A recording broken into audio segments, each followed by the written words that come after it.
capítulo é o de número 14. Nós vamos ler a partir do verso de número 22.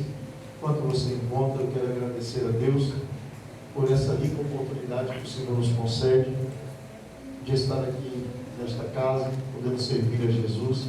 Quero agradecer a Deus pela vida do pastor Evandro, pastor dessa casa. Que Deus possa te abençoar, meu pastor. É uma honra poder servir a Jesus e servir a esta igreja e ao Senhor. Deus abençoe pela vida do evangelista, pastor Alex. Que Deus abençoe a sua vida, né, irmãos? É um amigo de longa data. Quero louvar a Deus pela vida da esposa do Alex, minha tia Thalita. Deus abençoe, né?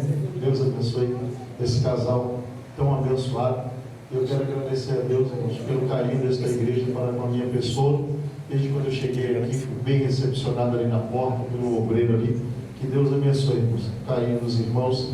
Eu tenho uma palavra de Deus para a sua vida, para o seu coração aqui hoje. Aleluia. Seu coração está ardendo de vontade de pregar a palavra de Deus. Amém? Vou tomar o texto ali, por base do texto que está na tela.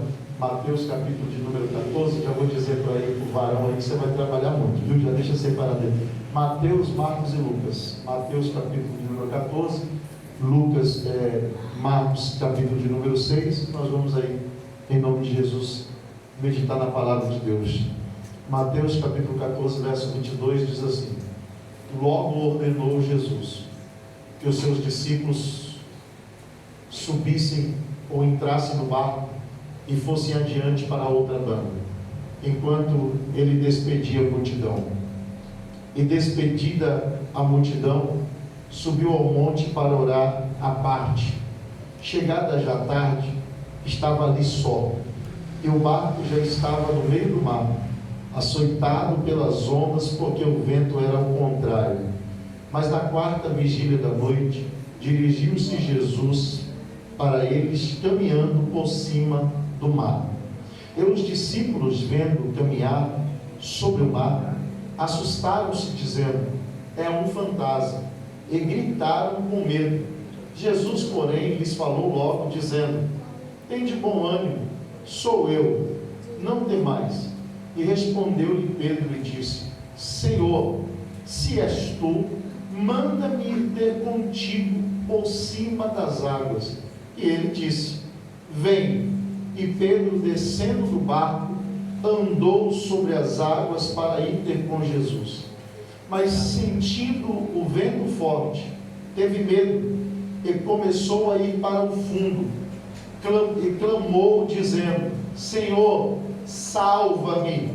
E logo Jesus estendeu a mão, segurou e disse-lhe: homem de pequena fé, por que duvidaste? E quando subiram para o barco, acalmou o vento. Então aproximaram os que estavam no barco e adoraram-no, dizendo: és verdadeiramente o Filho de Deus. Toma o seu assento, não feche tua Bíblia. Aleluia, glória a Deus. Glória a Deus. Aleluia. Glória a Deus. Glória a Deus. Glória a Deus. Pronto. Quando nós paramos para meditar na palavra do Senhor, ou quando estamos começando a estudar a palavra do Senhor, logo nos primeiros dias de aprendizado, e quando a gente faz um seminário teológico, a gente aprende nesse seminário que há 4 evangelistas: Mateus, Marcos, Lucas e João. Desses 3 evangelistas, nós aprendemos que os 3 evangelhos, há 3 evangelhos que são chamados de evangelhos sinóticos. O que são, pastor, esses evangelhos sinóticos? Nada mais, nada menos que eles tiveram a mesma visão do milagre. Era como se Jesus estivesse aqui em nosso meio, fazendo um milagre da mulher do fluxo de sangue, acompanhado de cerca de mais de 5.000 pessoas, e provavelmente eu daqui veria o milagre, mas eu veria de um ângulo diferente de alguém que está lá na porta. Quem está à direita teria o mesmo milagre, mas veria algo diferente. O que o da esquerda não viu, o da direita viu. O que da direita não viu, o da frente viu. e o que o da frente não viu, o de trás provavelmente viu. Para que, pastor? Foi separado esses evangelhos, para que a gente possa compreender melhor acerca dos milagres. Outra coisa que a gente aprende é que cada evangelista escreveu com um propósito para um público diferente. Por exemplo, não vou falar todos, mas por exemplo, Mateus escreveu para o povo judeu, Marcos escreve para o povo romano, João é chamado de evangelho universal e já Lucas escreve para os gentios. Então cada evangelista escreveu para o público, para alcançar o público, para alcançar a mensagem de Jesus, alcançasse o coração de cada público. Quando você lê o texto, nós aprendemos, eu aprendi que Bíblia responde Bíblia. Tudo que você lê ou meditar na palavra, a Bíblia ela vai responder a própria Bíblia. Não há pergunta sem resposta na Bíblia. Para nós, uma vírgula é só uma pausa numa frase, mas na Bíblia, uma vírgula quer dizer muita coisa. Para nós, um ponto final está colocando um ponto final numa história, mas na Bíblia, um ponto final ele quer dizer muita coisa. Na Bíblia, um ponto final não significa que acabou. Na Bíblia, um ponto final não significa que foi o encerramento de uma frase ou foi o fim de uma história. Quando você lê a palavra do Senhor, que você diz e pergunta para a Bíblia, você vai perceber algo nesse Mateus capítulo de número 14. Mateus 14, 22, o texto diz assim, ó: e logo ordenou Jesus que os seus discípulos subissem no barco. Mas quando você lê esse mesmo texto, em Marcos capítulo de número 6, Marcos capítulo 6, a partir do verso 45, o milagre é o mesmo. Mas olha o que Marcos escreve. Em Mateus está escrito que Jesus ordenou. Em Marcos está assim: e Jesus os obrigou, ou logo obrigou os seus discípulos a entrar no barco. Pastor, aplica isso para a minha vida. O que tem a ver comigo é que vai ter momentos na nossa vida em que a gente vai entrar em situações ou em dificuldades ou em adversidades, não porque a gente quer, mas porque a gente é obrigado.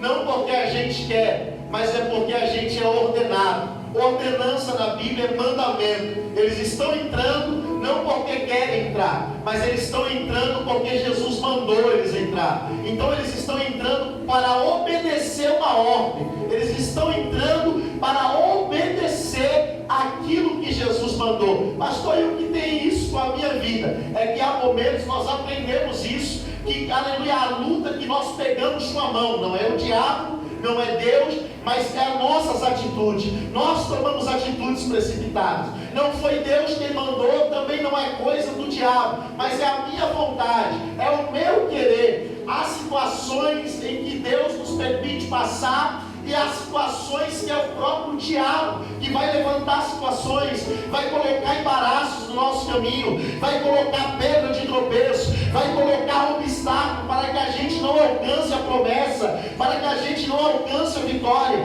E há provas e circunstâncias que não é o diabo e também não somos nós, mas há situações em que Deus prova. Em Deuteronômio, o texto diz que foi Deus que levou o povo para o deserto e deixou o povo passar fome para saber o que tinha no coração do povo. Então Deus também prova o homem, e Deus prova como quer, Deus age como quer, Deus faz como quer, porque Ele é Deus. Às vezes nós não entendemos o que estamos passando, mas quando a gente entende que Deus está no controle, fica mais fácil a caminhada. Quando a gente entende que a gente está debaixo da ordenança e debaixo da obediência de Deus, aleluia, a gente acalma o coração, porque a gente diz: eu estou passando por dificuldade, mas Ele está no controle. Eu estou passando por um momento ruim, mas Ele não me abandonou.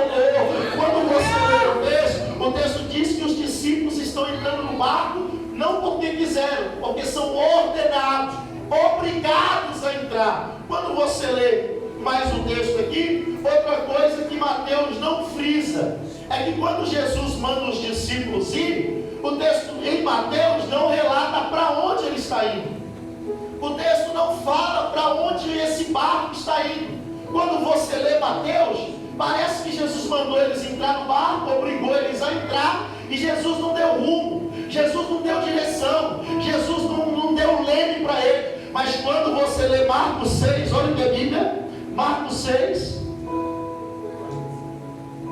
45, olha o que o texto diz: e logo obrigou os seus discípulos a subir ao barco e passar adiante para o outro lado. Aí o texto diz, eles tinham rumo, Betsaida. Quando você lê isso, pastor, o que tem que haver isso na minha vida? Qual é a primeira lição? É que às vezes a gente vai entrar em situações não porque quer, mas porque Jesus mandou. Qual é a segunda lição que a gente pode extrair desse texto aqui? É essa: Jesus, quando manda, ele nunca manda sem dar direção. Vou falar de novo. Quando Jesus ele manda, ele se responsabiliza. Aleluia. Jesus jamais vai mandar você ir sem te direcionar. Jesus jamais vai mandar você ir sem te guiar. Jesus jamais vai mandar alguém ir fazer qualquer coisa sem dar um direcionamento. Hoje nós temos visto muitas pessoas quebrarem a cara por atitudes precipitadas que tomam sem Jesus mandar, por atitudes precipitadas que fazem sem Jesus, sem perguntar a Deus, sem orar. Mas quando Ele manda, e eu estou debaixo da obediência, Ele me dá uma direção. Aleluia. Jesus trouxe alguém nessa noite para dizer, cuidado, para você não tomar atitudes precipitadas e quebrar sua cara. O que eu faço, pastor? Vai orar, porque o Deus que nós servimos dá direção. Tem muita gente quebrando a cara no ministério, porque faz as coisas sem direcionamento, faz as coisas sem Deus mandar. Mas quando Deus manda, nós estamos aprendendo que quando Ele manda, Ele se responsabiliza, que quando Ele manda, Ele cuida, que quando Ele manda, Ele zela, que quando Ele manda, que você pode ir, que eu estou no controle. Você pode dizer para alguém, quando Ele manda, Ele guia, quando Ele manda, Ele direciona. E Deus trouxe alguém aqui para dizer, eu vou dar direção para a tua casa, eu vou dar direção para a tua família, eu vou direcionar você.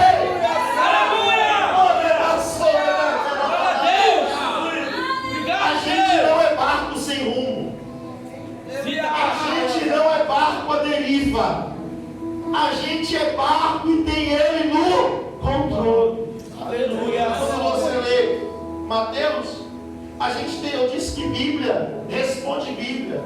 E a pergunta que não quer calar aqui é a multidão. Quem é essa multidão? Como se formou essa multidão? Quem é essa multidão que está com Jesus? Quando você lê Mateus capítulo 14, verso de número 26, verso de número 20 e o verso 21. O texto diz assim, ó: e comeram todos e se saciaram, e levantaram 12 pedaços que sobremejaram 12 cestos cheios. E os que comeram foram quase 5.000 homens, além das mulheres e das crianças. A gente aprende aqui. Qual é essa multidão que se formou? É a multidão de João capítulo 6. Quando eles passaram as margens do rio para acompanhar Jesus pregando, e alguém olha para Jesus e diz, Senhor, essa multidão está 3 dias conosco e essa multidão não come. E se a gente mandar esse povo embora, uma hora dessas as padarias estão tudo fechado, e se a gente mandar esse povo, vão morrer no meio do caminho, vão perder as forças, vão desfalecer, porque é 3 dias de caminhada, para eles voltar, tem 3 dias que eles estão aqui. Então não é bom a gente mandar esse povo embora, porque eles vão perecer no meio do caminho. Aí vocês conhecem o texto?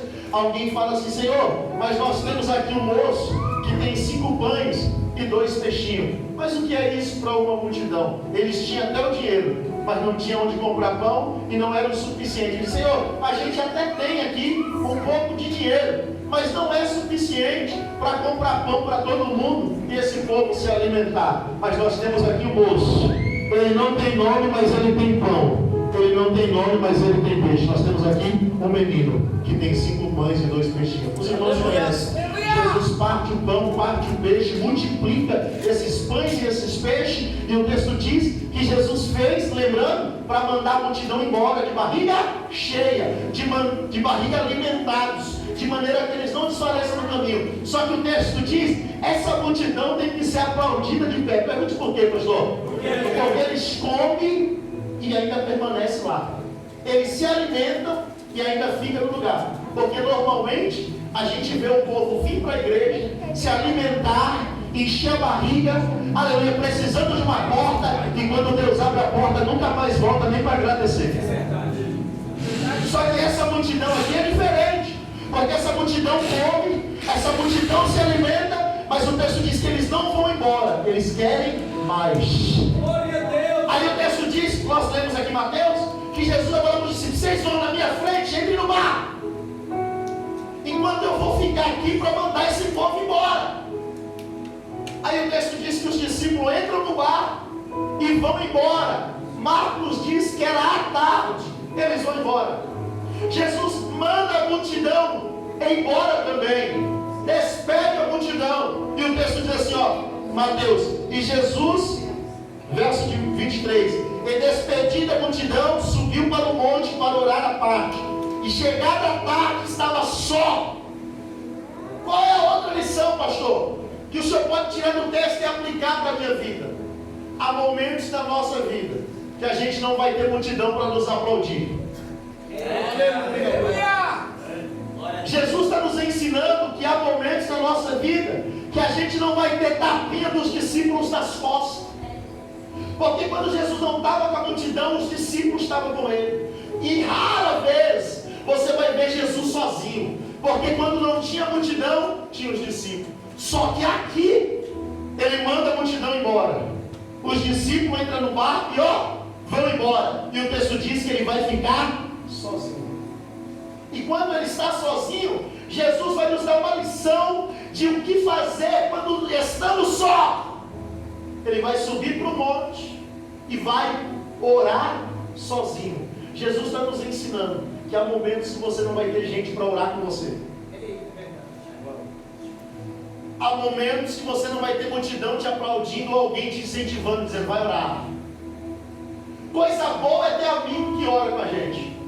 Coisa boa é ter alguém para nos incentivar a orar ou nos aproximar. Coisa boa é ter amigo que nos leva para Cristo. Jesus poucas vezes está sozinho, mas aqui não tem multidão, aqui não tem discípulo. Eu estou pregando para a gente que está se sentindo como Jesus. O que, pastor? Você veio aqui, às vezes você está rodeado de pessoas, mas se sente sozinha. Às vezes você está rodeado de pessoas, mas se sente sozinho. Eu estou pregando para crente que está dizendo, pastor, o senhor não me conhece, muita gente me abandonou. Aleluia. Pastor, o senhor não me conhece. Às vezes a família abandona. Às vezes os amigos próximos abandonam.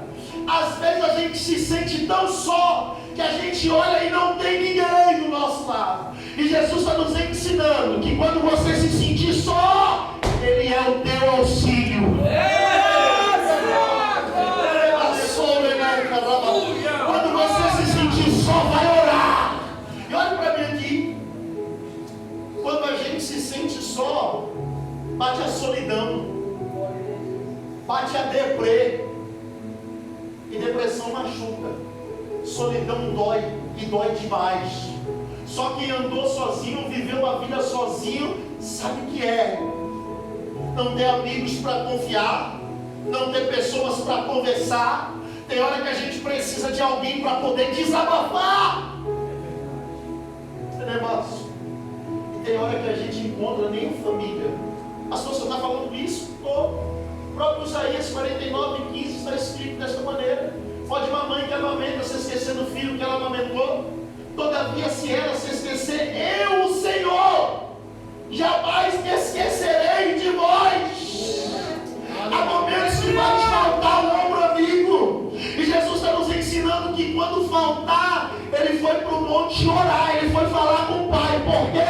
Porque pode faltar quem quiser, o Pai não falta. O Salmo 23, ele declara, o Senhor é o meu pastor e nada me faltará.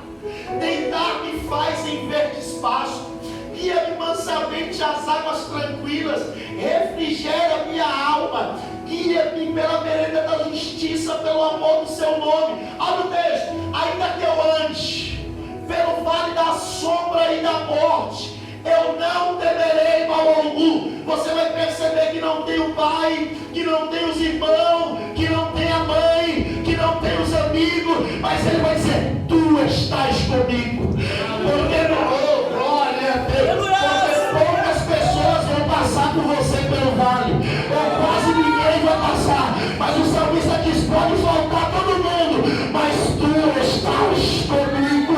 A tua vara e o teu cajado me consolam. Deus está aqui para dizer: você não está sozinha, você não está sozinho, Deus está contigo. Salmo 46, Ele é refúgio, Ele é fortaleza, Ele é socorro, e bem presente está nas nossas angústias.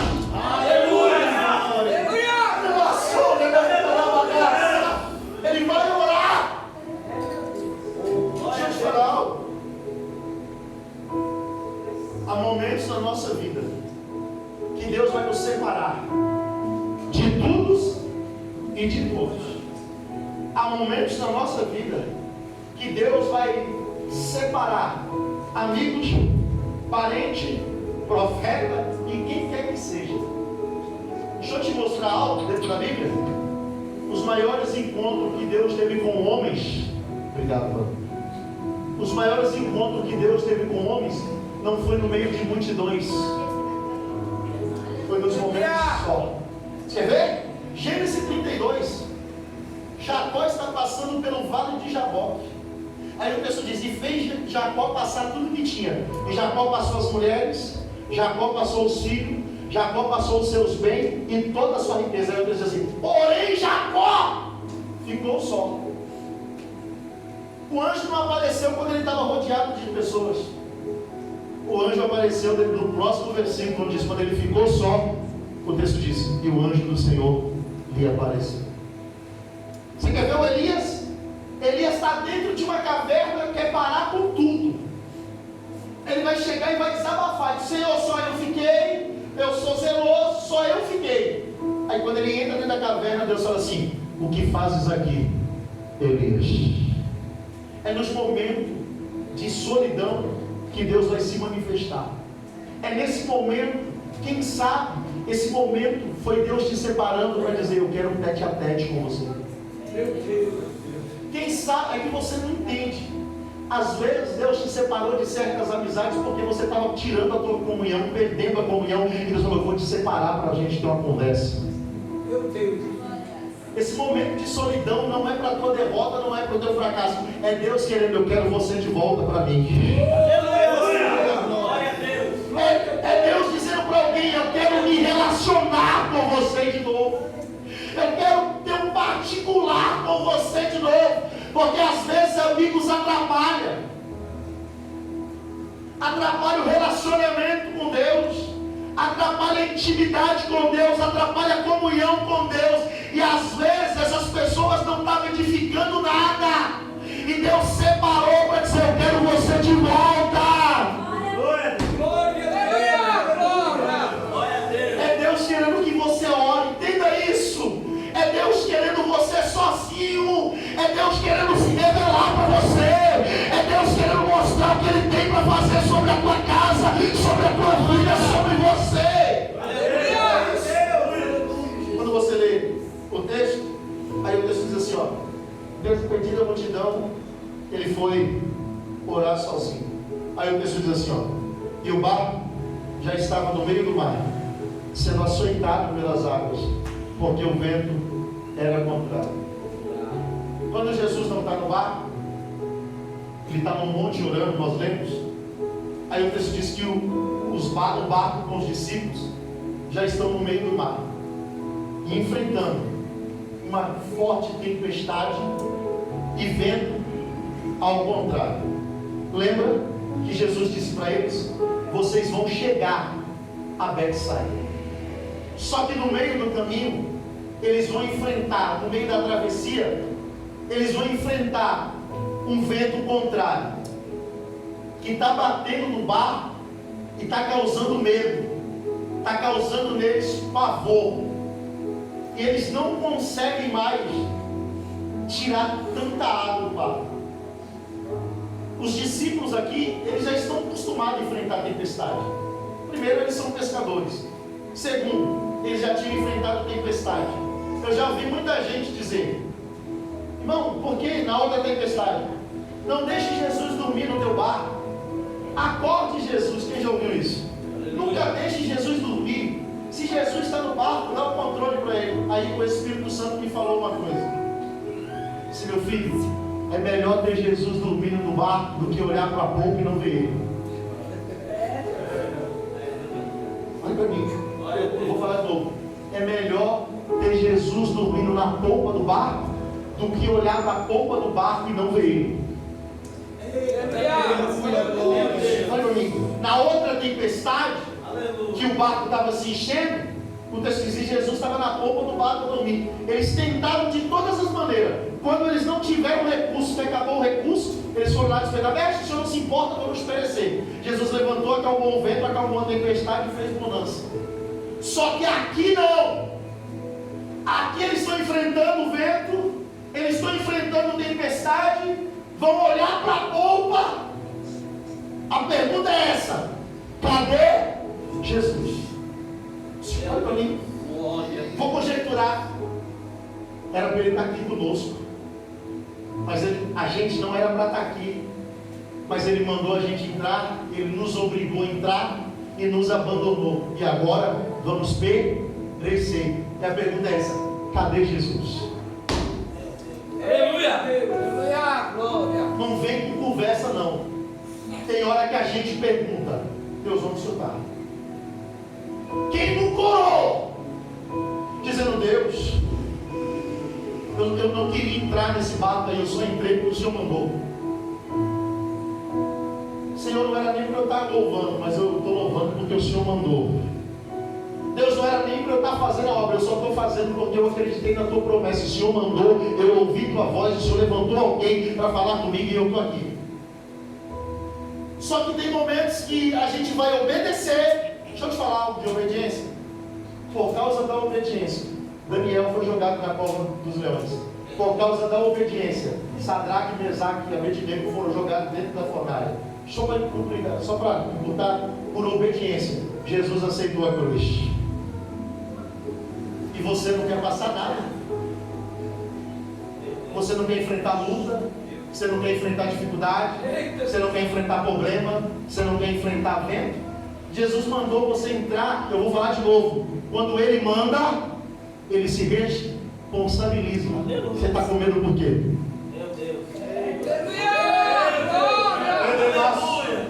Só que tem hora que a gente, quando a gente se pergunta: Deus, aonde o Senhor está? É normal. A gente teme. Porque a promessa é tão grande que a gente fala: Deus. A gente se perguntar e se questionar é normal. Dura é quando a gente ouve os outros dizer: cadê teu Deus? O salmista passou por isso no Salmo 42. O salmista diz: muitos me perguntam onde tu estás. Ele está passando uma luta, ele está passando uma prova, ele foi abandonado, e alguém está zombando dele, dizendo: cadê o teu Deus? Onde teu Deus está? O salmista vai dizer: assim como a corça anseia pelas correntes das águas, assim a minha alma tem sede de ti, ó Deus. Glória a Deus. Aleluia. Deus trouxe alguém aqui que Jesus colocou no barco. Você não queria entrar. Aleluia. Jesus mandou e você, por obediência, hoje está sofrendo. Está passando algumas lutas. Está passando algumas dificuldades. Está sem saída e está dizendo: Deus, o que eu vou fazer? Eita Deus, aleluia. E Deus te trouxe aqui para profetizar. Salmo 46, 10. Aquietai-vos e sabei que eu sou o teu Deus. Deus trouxe alguém aqui que está vivendo uma crise de ansiedade porque não está sabendo esperar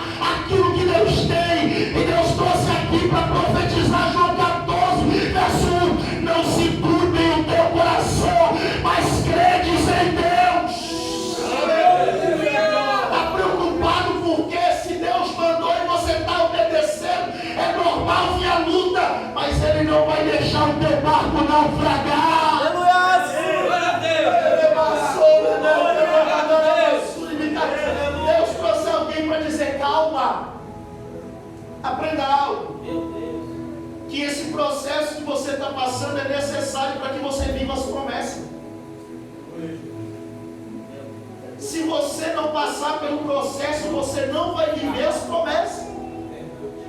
Processo é necessário, porque te impulsiona para viver o que Deus tem para você. Você está dizendo, Deus, e esse processo calma, porque é necessário. Você precisa passar por isso. Você precisa ser forte. Você precisa erguer tua cabeça, porque essa tempestade e essa luta é passageira, vai passar. Glória a Deus. Aleluia. Eu sinto Deus pegando algumas pessoas pela mão e dizendo, calma que eu estou contigo. Pega na mão dele, eu não sou muito disso, eu não mandei, mas pega na mão dele e diga, calma, aquieta teu coração. O Deus que te mandou se responsabiliza.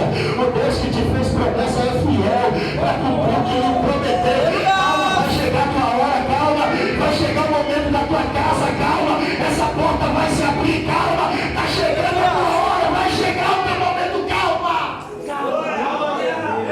Não perca o equilíbrio, não se desespere, não. Calma. Quem mandou não foi Jesus, você não fez tudo que ele mandou? Então calma. Ele se responsabiliza. Olha quando você lê o texto diz que eles estão enfrentando o vento ao contrário. Aí no verso 24 diz, e o barco já estava no meio do mar, açoitados pelas ondas, porque o vento é contrário. Isso aqui é tremendo. Por quê? Porque tudo que é jogado no meio do mar, a maré traz para a beirada. Não tem jeito. Se alguém morre no meio do mar, você pode procurar depois de dias o corpo na beira da praia. Vai estar lá. Se algum animal não comer, vai estar lá. Por quê? Porque o mar traz para a beirada lixos. Tudo que tem de sujeira acaba aparecendo na praia. Aí o texto diz que o vento que esses discípulos estão enfrentando é um vento contrário, um vento oposto, é um vento adversário. Se o barco estivesse indo daqui para lá, o vento estaria de lá para cá. Aí eu parei, já preguei muito esse texto, já vi muita gente pregar. Preste atenção. Se o vento é contrário, e o texto diz que eles estão cansados, em Mateus diz que era por volta de 12 horas ou 10 horas da manhã. Por quê? Porque a tarde para o judeu é entre as 15 a 18 horas. A quarta vigília da noite é entre as 3 às 6 da manhã. Se você colocar que eles entraram no barco das 18 horas e Jesus foi para eles às 6, está 12 horas. Remando, olha para mim, remando, 12 horas, remando, no meio da tempestade, no vento ao contrário, e perceba algo, o barco não sai do lugar. Se para frente eles não vão, porque o vento impede. Perceba que para trás também eles não voltam. Olha para mim, quem está segurando esse barco e sustentando esse barco no meio? Olha para mim aqui.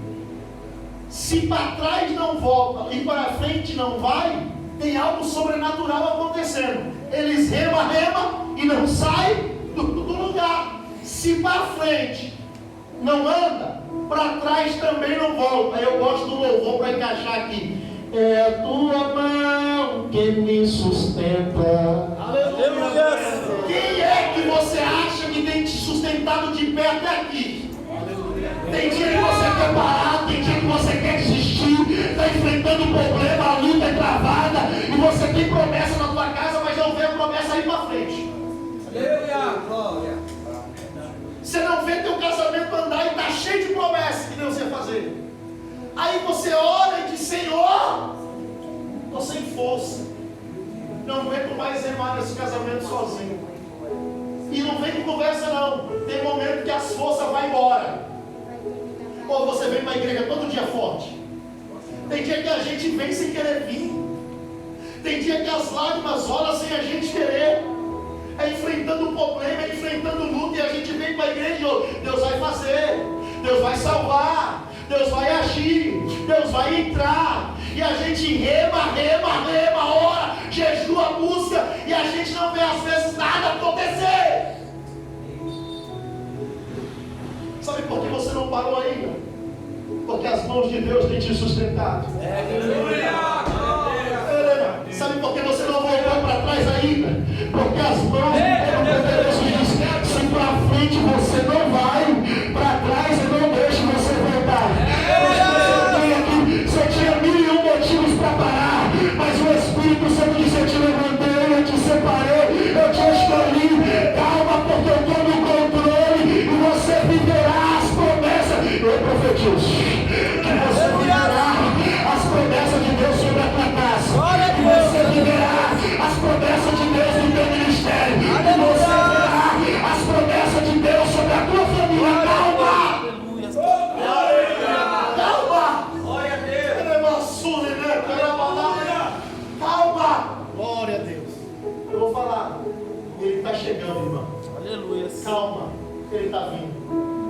prometeu é fiel para cumprir. Ele não é homem para que minta, nem filho de homem para que se arrependa. Em Jeremias ele disse: Jeremias, o que tu vê? Ele disse: eu vejo uma vara de amendoeiro. Isso vixe bem. Por quê? Porque eu velo sobre minha palavra para cumpri-la. Deus é fiel para cumprir a promessa que Ele te fez. Aleluia. Aí o texto diz que eles não voltam para trás e o barco para lá e eles sofrendo. Aí o texto diz que na quarta vigília da noite vem Jesus. Olha para mim. Ele desce no monte, porque por mais que esteja difícil, por mais que você esteja passando por situação, aprenda isso, Marcos 6.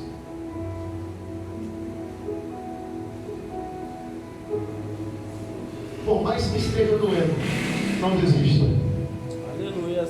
Olha o que diz Marcos 6, 48.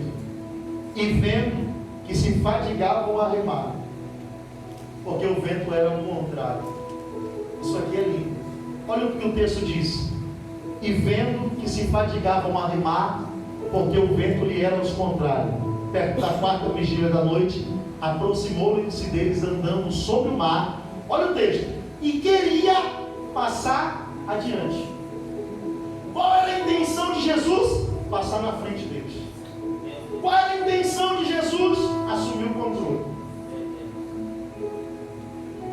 Ele quer passar na frente. É que muitas das vezes a gente não deixa ele tomar direção. Ele quer passar na nossa frente. É que muitas das vezes a gente quer fazer do nosso jeito. A gente quer tentar do nosso jeito. Mas a vontade de Jesus aqui é ir na frente deles. Glória a Deus! Olha o texto. Quarta vigília da noite, eu disse que é das 3 da manhã às 6 da manhã. Se você colocar isso aqui, está de madrugada, olha para mim. Está de madrugada, vento soprando, barco enchendo d'água, a situação está caótica. Eles olham, não vê Jesus no barco, mas a quarta vigília da noite, de madrugada, lá vem ele, ó. Aleluia. Quando eles veem que eles começam a gritar, Deus diz que eles gritaram com medo, porque pensavam que era um fantasma. Eles começam a se desesperar.